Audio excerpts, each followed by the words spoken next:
Good evening, and thank you for your attention. My name is Zen Honeycutt, and I'm the proud daughter of 2 public school teachers. I'm also the parent of 2 children in Buncombe County Public Schools. One of my sons, formerly a straight-A student, outgoing, happy kid, recently told us that he felt depressed. We were totally surprised, and at that time he was getting a 30 and a 50 in his 2 favorite classes. This is his junior year, the most important year for college applications, and the fact is that his chances of getting into a top-tier college have just been severely impacted. After having researched wireless radiation for several years now, I wondered if the wireless radiation in the classes from the routers were a contributing factor. And I have been asking the school board to address this issue for a year now, and I bring this issue to again because it continues to be an urgent safety issue.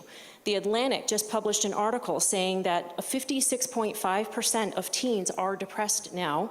And in a 2015 study on EMFs published by Dr. Martin Pall, published in the Journal of Chemical Neuroanatomy, it's peer-reviewed, he said, regarding the impact of non-thermal EMFs on the brain, extensive epidemiological studies performed over the past 50 years and 5 criteria for causality all collectively show that non-thermal microwave EMF exposures produced diverse neuropsychiatric effects. And in a recent EMF Hazard Summit, which I will send you a clip of, there was a doctor that shared that a girl was sitting under a router at school. She asked to be moved. She was denied that request, and she committed suicide. I do not want that to happen here. My son is here tonight. He will tell you about his experience. And I am asking the board, do we have to lose one of our children to suicide for us to pay attention to this issue? I hope not. So I'm asking you to form a committee to address the issues and the levels of wireless exposure in schools and to reduce the exposure to our children. And this would start with consistently measuring the levels. There's a school called Limbrick School. I gave you a handout on that. They did an assessment. They lowered their levels by 81 to 98%. We can do that, and all of the devices will still work perfectly fine. And so I'm just asking for everybody to pay attention to this issue and to take action, and I want to thank you so much for your time and your attention. Thank you.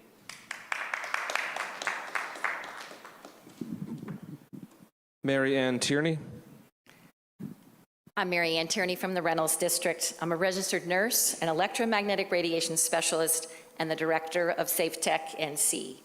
During the enrollment process for my kindergartner in 2016, I presented my concerns about wireless radiation in schools to the BCS administrators and board.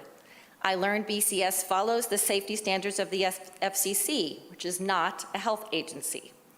The wireless routers in schools emit the same radiation as cell phones, yet at far more extreme levels, at least 25,000 microwatts per meter square at 6 feet away. Unbiased standards by the European Academy of Environmental Medicine and the Building Biology Institute call for 10 or less microwatts. Since 2015, Harvard's Center for Ethics published an investigative report, Captured Agency, documenting the revolving door between the wireless industry and the FCC.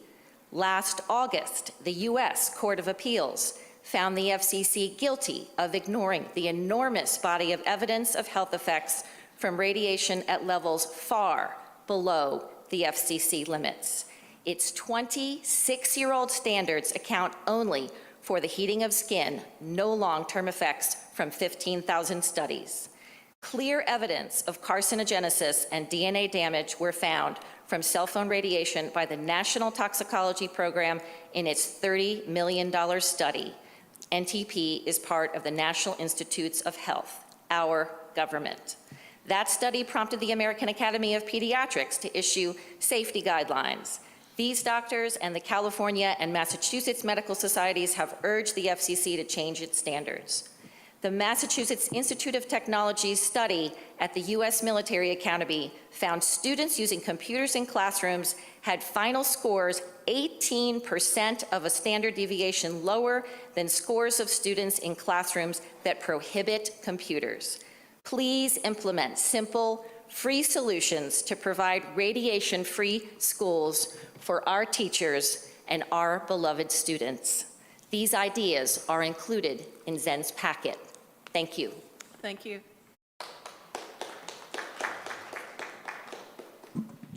Todd Honeycutt. Hi there. I'm Todd Honeycutt. I'm from Buncombe County. My wife is Zen, and she has repeatedly written and made personal requests of this school board, the technology director, and principals for over a year. The fact is that the response has been insufficient to fulfill the legal obligation to provide a safe school environment. The science is very clear. Our children are being exposed to harmful wireless radiation. We are asking you to take action to protect our children.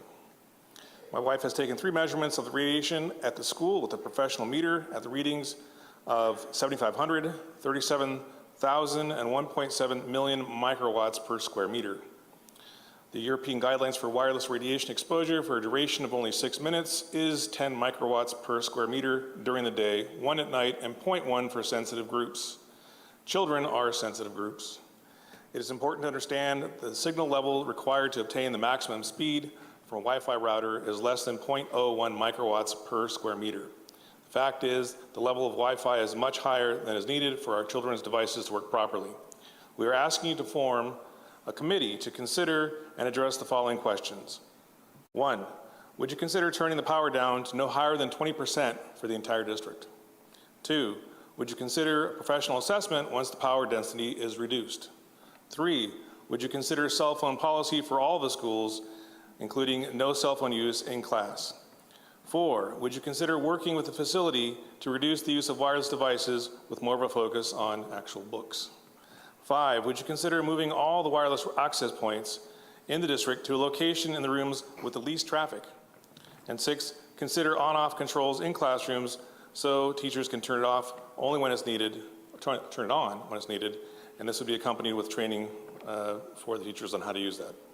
I'm asking to form a committee to take action immediately to prevent loss of potential of our students, providing you with step-by-step actions from the Tech Safe School programs and the handouts you have that can be taken immediately to reduce the levels of exposure to our children. Other schools have done this. We can too. Thank you very much. Thank you, sir. And it's Bodie Honeycutt.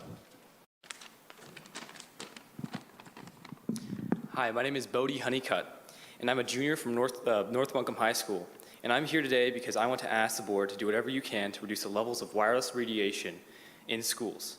I've been a straight-A student for years, and recently I started to feel depressed and unable to focus at school. My grades dropped from a D in pre-cal honors math and an F in AP English. Those were my favorite classes. During this time, I noticed I had been sitting underneath the router in almost every single classroom. I sat away from the router, and I felt better and was able to focus. This makes me wonder, though, what if the router was turned off? How much better could I think and learn? What about the other kids that are sitting underneath the router and don't know about the risks? I know my experience is only one example, so I have a statement from an expert for you as well. Alan Brennan became Ireland's 7th certified wireless professional and founded Wi-Fi Projects Limited. In 2004, the company became Ireland's first certified wireless network provider. He was awarded Fellow of the Irish Computer Society and for his contribution and promotion of the Irish wireless industry. At no point during his career in the wireless industry was he aware or informed about the known thermal exposure health risks and microwave hearing. He sends this statement specifically for our North Buncombe County Board meeting. I quote, "As someone who thoroughly believed in the benefits and capabilities of wireless technology, I was completely unaware that an intense Wi-Fi exposure could cause adverse health effects in children. Headaches, earaches, sore eyes, stomach, nosebleeds, skin rash, brain fog, depression, and more. I did not know that children had been identified as a high-risk group in 2011. In order to protect our children's best interests, schools should use wired networks, not Wi-Fi. If a school is using Wi-Fi, the least they can do is adhere to the precautionary as low as reasonably achievable ALRA principles. For example, turn on Wi-Fi when needed and turn off when finished." End quote. I submit to you his specific technical recommendations. I hope you will work with the technology director and implement the guidance that the Tech Safe School provides to reduce the exposure to wireless radiation to all students in our school district. We all need the help we can. We need all the help we can get to think clearly and do well in school. Thank you. Thank you, sir.